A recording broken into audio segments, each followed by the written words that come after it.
Olá, bom dia. Começando por aqui o nosso programa Literatura da Gente, né? O seu programa de literatura.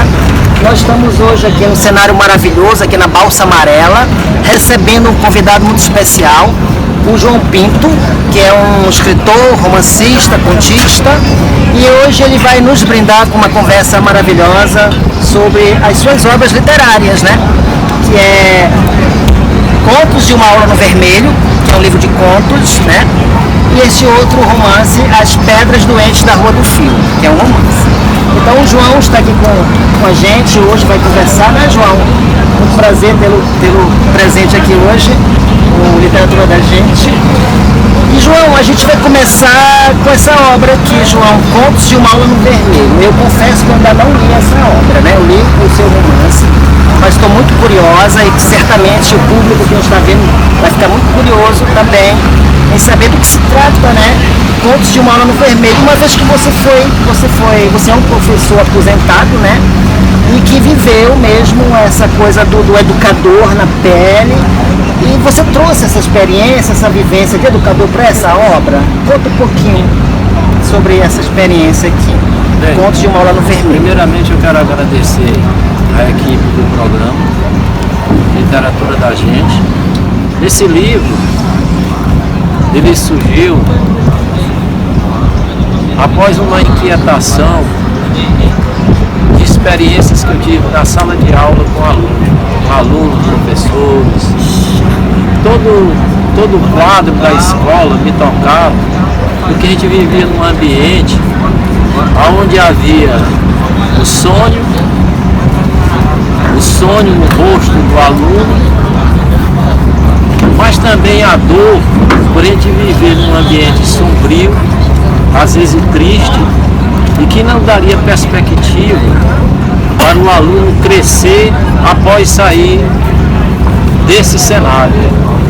Aí um dia eu pensei assim, eu já reuni tantas histórias de alunos e professores, tantas coisas transversais, de problemas de escola, por que não transformar num livro? Aí eu comecei a escrever esse livro, aquilo que os alunos me falavam. Professor na sala de aula no Brasil, além de professor, é babá do aluno, é padre na sala de aula. E assim eu fui recordando essas histórias que me contavam em sala de aula.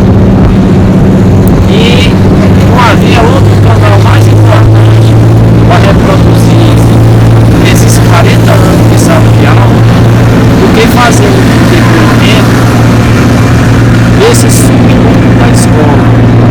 Inclusive esse livro aí, Contos de uma Aula no Vermelho, todos os contos são problemas da escola que a gente escreveu.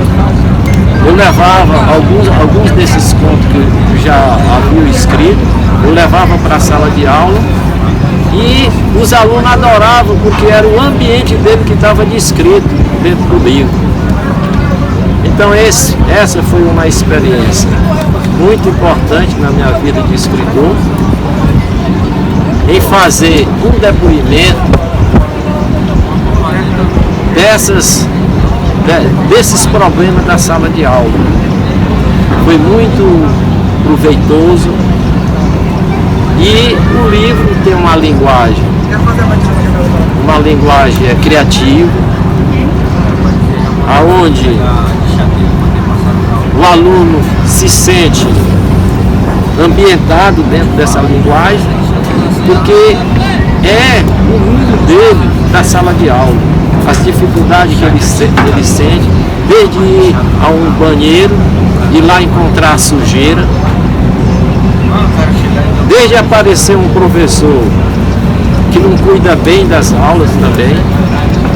Então toda essa problemática da escola eu reuni dentro desse livro aí. Parece que é uma realidade que não mudou quase nada, né? Hoje a gente já vive essa problemática, né? Na área da educação, né? É. E você coloca de forma tão primorosa nessa tua obra, né? Nessa tua vivência. Mas não mudou quase nada, não. Não mudou nada. Porque o problema da escola no Brasil é um problema de genética, da forma como aconteceu. Os jesuítas chegaram aqui, implantaram a escola, e essa escola, para os descendentes do Brasil, nunca era uma escola para trazer consciência crítica sobre os nossos problemas sociais. Até porque se fosse trazer essa consciência crítica, ia ferir os projetos doentios da colônia portuguesa. Perfeito. É isso. Legal. Muito bom. Vou ler esse teu livro aqui, não li ainda. Já recomendo, tá, gente? Contos de uma Aula Vermelho. Contos de uma Aula no Vermelho, um livro de contos maravilhoso do João. O João Pinto não só escreve, não é só um contista, mas também ele envereda em outros gêneros literários, não é, João? Como, por exemplo, esse livro aqui, o mais recente dele, né? As Pedras Doentes da Rua do Fio, que é um romance, né? É o teu primeiro romance, João, esse aqui. Sim. Como foi essa coisa do conto, do contista João Pinto, migrar assim para a questão do romance? Rapaz, foi Conta aí um pouquinho. Foi uma luta muito grande, porque escrever conto é uma micro narrativa. É como se o conto fosse semelhante a um quarto de uma casa. Então ali dentro tem um ambiente, tem um cenário das pessoas, tudo é reduzido. E até no número de páginas, o conto se equilibra esteticamente. Aí isso traz facilidade para o escritor, para mexer na obra, para mudar alguma coisa. Mas quem nasce já contista, nasce com a vocação de escrever. Me parece que não é só o contista, mas é o poeta. Ele tem essa coisa transcendente dele, que quando ele pega a caneta para escrever, ou o computador, aquelas ideias parece que tem uma precisão matemática impressionante na cabeça do criador. Ele sabe o momento de iniciar e terminar esse gênero, tanto faz ser na poesia como no conto e no romance. Agora, interessante, hoje nós estamos aqui num ambiente desse aqui, um ambiente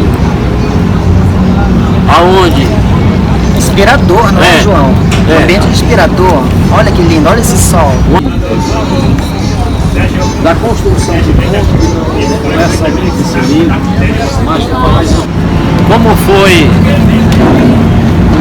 esse itinerário meu de mudar do gênero conto para o gênero romance. Deve ter sido desafiador, né, João? Foi muito desafiador, e além de desafiador, foi a maior aventura que eu já tive na escrita. Foi escrever um romance. Essa aventura se deu pelo lado da dor também. Da dor? Da dor. Porque quando o escritor escreve uma página literária e ele acha que aquilo não está bom, ele sofre, certo. Ele se diz que é um cara incapaz de escrever. Eu li uma obra do Stephen King, Certo. que ela se chama Sobre a Escrita, aonde ele conta o itinerário dele como escritor americano. Aí essa obra me ajudou muito a construir esse romance.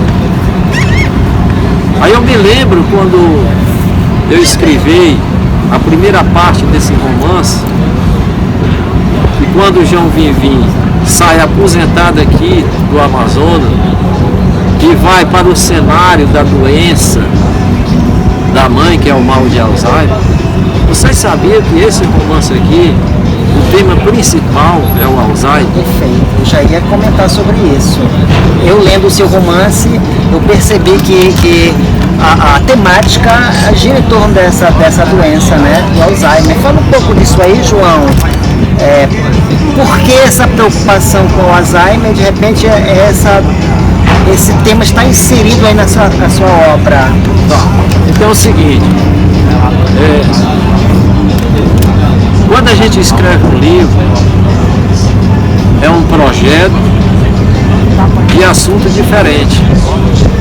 Cada livro que você escreve é diferente. Você pode repetir algumas coisas, mas no fundo o livro tem um motivo principal como foi criado.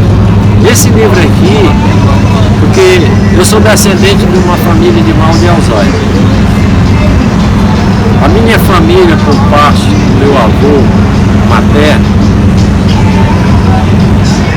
meu avô tinha 5 filhos e 4 morreram de mal de Alzheimer, inclusive minha mãe.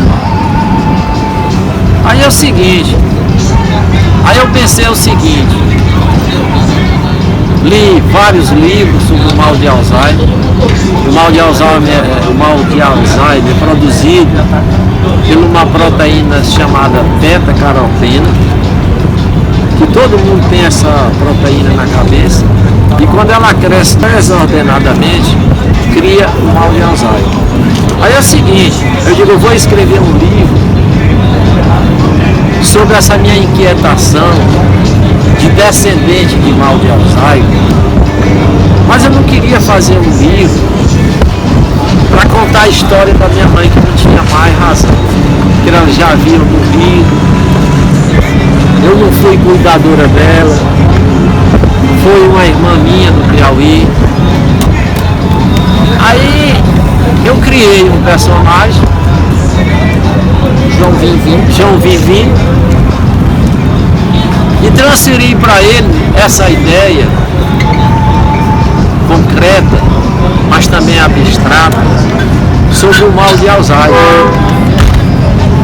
Eu coloquei na psicologia do personagem que provavelmente ele poderia morrer de mal de Alzheimer. E pois não é que o romance começou a surgir desse jeito, com essa ideia, com essa inquietação filosófica, com esse drama de pavor que assalta um cara, tá entendendo? Certo. Aí eu comecei a escrever um livro. Só a massa. Que quando o narrador se aposenta aqui da região amazônica, que ele vai para o cenário da doença, provavelmente, presumidamente, também a mãe dele, que havia morrido de Alzheimer,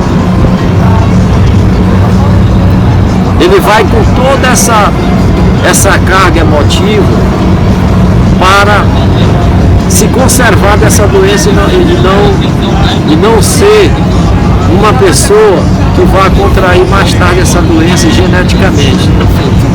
João, eu li essa obra, né? Tive o privilégio de ler essa obra. Eu achei assim uma obra fantástica. A tua construção, né? A tua estrutura de narrativa muito interessante, né?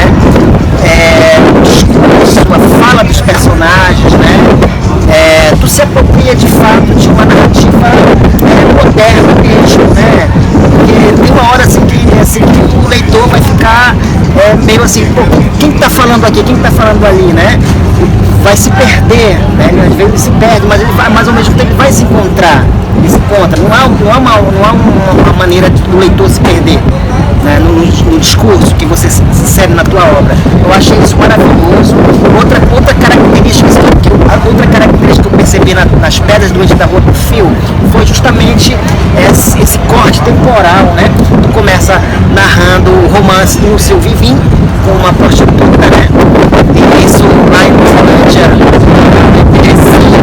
de repente há um corte não só temporal, mas um corte também da paisagem. paisagem, você se desloca de lá, vem pra cá, essa paisagem amazônica, e começa uma outra narrativa, e de repente volta de novo pra lá sem perder o fio de Ariadne. Que maravilhoso! Foi isso que eu percebi na engrenagem desse romance aqui. Conta um pouquinho disso aí. Foi proposital? Como é que foi isso? Tem a ver. Porque é o seguinte, o João Vivi, ele era filho de uma paisagem árida, de escassez. Aí eu digo, eu tenho que criar, já que João Vivi vem para a Amazônia, ele vai mudar todo o arquétipo espiritual dele, da escassez, da aridez, para chegar numa paisagem de bonança, que é a Amazônia. Então esse conflito aí é o conflito de qualquer migrante que vem aqui para essa região. João Vivi é um nordestino que migra para a região amazônica. E o conflito maior dele seria esse conflito de convivência com o lado da bonança que nunca teve. Aí esse personagem, no início da sua convivência aqui na Amazônia, era mesquinho, não aceitava, por exemplo, a gastronomia. Aí aos poucos, ele vai tendo, ele vai se aculturando dentro dessa paisagem, e quando ele termina o tempo dele de aula, já que ele já tinha a inquietação do mal de Alzheimer, ele volta para a paisagem, e quando chega lá, o nordestino migrante se sente com esse duelo dentro dele. Ele não quer perder mais a paisagem amazônica, nem a paisagem nordestina. Aí no livro, ele vive em função dessa inquietação filosófica. Eu não trato da vida do João Vivi como aconteceu no Alzheimer negro. O livro transcende para essa angústia do personagem. É por isso que foi muito importante eu fazer o corte da narrativa de uma região árida para uma região de bonança, que é a Amazônia. Tá entendendo? Aí há uma mistura dessas duas regiões dentro. Aí é claro que o leitor, ele vai perceber nesse livro que o João Vivi tem memórias. E essas memórias dele, quando ele volta para a paisagem do Nordeste, de Luciano, ele constrói um porão, e ali começa a escrever o manuscrito dele. Quando ele começa a escrever esse manuscrito dele, ele encontra uma prostituta nova. Ele era um aposentado que tinha mais ou menos 50 anos. E é essa prostituta que muda que tenta mudar, resgatar esse lado obsessivo, doentio que ele tinha pela morte, do mal de Alzheimer. Então, aí nasce um grande amor entre duas personalidades díspares. Um é educador e o outro é uma prostituta de bordel. Uma combinação perfeita e enriquecedora para Exatamente. o livro. Outra coisa, João, assim, aquela pergunta perigosa, né? O protagonista do teu romance, o João Vivi, tem alguma coisa com o João Pinto, assim, tem algum elo de ligação? é uma coisa ficcional, mas tem uma coisa autobiográfica aí. Olha, eu acho que todo escritor, quando escreve uma obra, ele coloca suas influências pessoais na obra. Ele coloca suas influências pessoais, ele constrói ambientes que ele já andou, assim como Dostoiévski faz no romance dele. Coloca nome de pessoas que ele conhece. E assim ele vai construindo esteticamente a obra dele com mais segurança. Por isso que eu fiz. Eu transferi para o João Vivi as minhas inquietações também que eu tenho sobre a morte do mal de Alzheimer. Inclusive eu sempre digo para as pessoas, gente, se eu morrer de mal de Alzheimer, a minha inquietação está aqui nesse livro. Eu escrevi esse livro para isso. Se eu morrer, a minha inquietação do mal de Alzheimer está nesse livro, que é construído com uma linguagem criativa, Bem-humorada. exatamente. E a questão do humor. Eu atingi nesse livro aqui, já nos outros eu não atingi. Aqui há uma linguagem cheia de humor refinado, em virtude do amadurecimento do escritor. Perfeito. Tu levou quanto tempo para escrever esse livro, João? Quase 10 anos para 10 escrever. anos. 10 anos. Olha, gente, eu quero agradecer muito, tá? A presença do escritor, romancista, contista, professor João Pinto, que nos brindou nesse dia maravilhoso, né? Com as suas obras, esse livro de contos, contos de uma aula no vermelho, né? E As Pedras Doentes da Rua do Fio.